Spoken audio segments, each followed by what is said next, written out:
त्या दृष्टीने जर पाहिलं तर ही जी अपॉर्च्युनिटी होती गव्हर्नमेंटला की युवकांचा विश्वास जिंकण्याची ही एक संधी होती. जसं की जेव्हा तुमच्या व्यवस्थेवरच प्रश्नचिन्ह निर्माण होतात, विद्यार्थीच तुमच्या व्यवस्थेवर काही प्रश्नचिन्ह उपस्थित करतात किंवा काही सवाल विचारतात, तेव्हा तुमचं हे काम होतं की तुम्ही त्यांना विश्वासात घेऊन किंवा विद्यार्थी प्रतिनिधी असतील किंवा पालक प्रतिनिधी असतील त्यांना विश्वासात घेऊन तुम्ही यावर तोडगा काढायला हवा होता.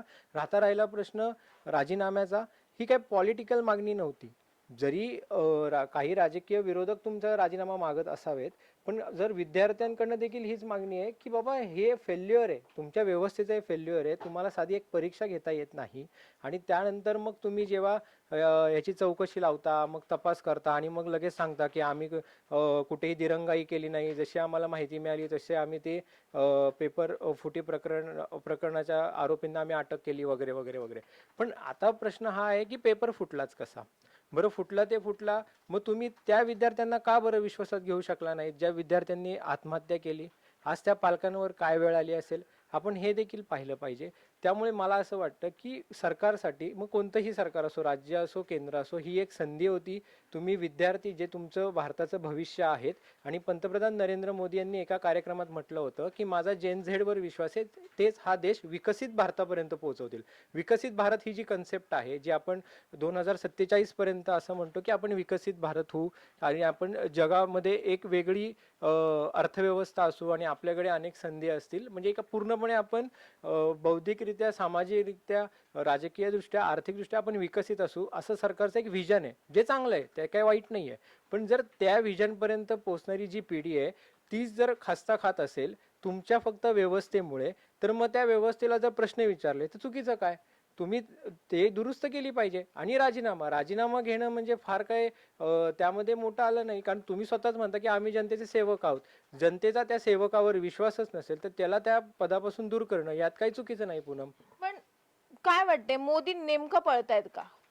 अर्थात आपण मोदींना ह्यासाठीच नेहमी लक्ष करतो, किंवा कारण की 2014 पासून त्यांनी नेहमीच नेतृत्व केलेलं आहे, पक्षाचं असो किंवा देशाचं असो. आपण नेहमी करताना बघितलेलं आहे. म्हणजे एखादी चांगली गोष्ट घडली तर ती कोणाच्या देशात घडते, तर मोदींच्या देशात घडते. कोणी हे नाही म्हणत की भारतीयाच्या देशात घडते. हे आपण गेल्या 12 वर्षांपासून सगळेच जण अनुभवतो की एखादा मानाचा तुरा रोवला गेला की मोदींच्या नेतृत्वामध्ये रोवला गेला का, इतर कोणी नेतृत्व करणारा नाहीये का, हा प्रश्न अर्थातच सगळ्यांचा आहे. पण अशा पद्धतीने जे आहे आंदोलकांना कुठलंही, म्हणजे लोकशाही म्हणतो ते खरेच ही लोकशाही अबाधित वाटते का? नाही, आता लोकशाही अबाधित वाटते का नाही हा वेगळा मुद्दा राहिला. पण आता जे सरकार सत्तेवर आहे त्या सरकारला असं वाटतं की आम्ही म्हणू तर देश विचार करेल. ही जी तुमची भूमिका आहे किंवा हे जो तुमचा व्ह्यू आहे ना, हा साप चुकीचा आहे, हे या आंदोलनाने दाखवून दिलं. तुम्ही म्हणाल तो देश नाही आहे, किंवा तुम्ही जे म्हणाल आमच्या देशातले युवक काय हुशार आहेत जे विकसित भारतापर्यंत आम्हाला पोहोचवेल, आणि एका बाजूला तुम्हीच म्हणाल नाही नाही ही झुरळ आहेत, हे काय आम्हाला चॅलेंज करणार, असं नाही. तुमच्या चष्म्यातून देश चालत नाही. देश त्याच्या गतीने चालत असतो. इथून मागे अनेक सरकार सत्तेत होती आणि आताही इथून पुढेही येतील. त्यामुळे असं नाही की केवळ ते आले म्हणून वेगळं काही झालं आणि इथून मागे जे झालं ते सगळं चुकीचं झालं, असं नसतं. त्यामुळे आता लोकशाही आहे का, तर 100% भारतात लोकशाही आहे असं माझं ठाम मत आहे.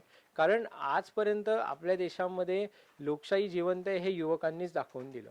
म्हणजे अगदी ब्रिटिशांच्या काळातही भारतीयांनीच लोकशाहीची मागणी केली.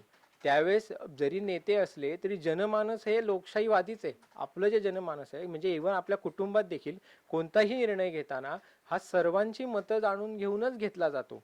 कोणी एकाधिकारशाही वागण्याचा कुटुंबात प्रयत्न केला तरी ती मोडून काढण्यात येते. मग ती मुलांकडून असेल किंवा बंधूंकडून असेल, कुणाकडून वडीलधाऱ्यांकडून असेल. पण तसं देशातही तसंच आहे. जर तुम्ही एकाधिकारशाही करत असाल, तुम्ही जर इगोने हा देश चालवत असाल, तुमच्या चष्म्यातून जनतेचं नरेटिव्ह सेट करत असाल, तर हे कदापि शक्य नाही.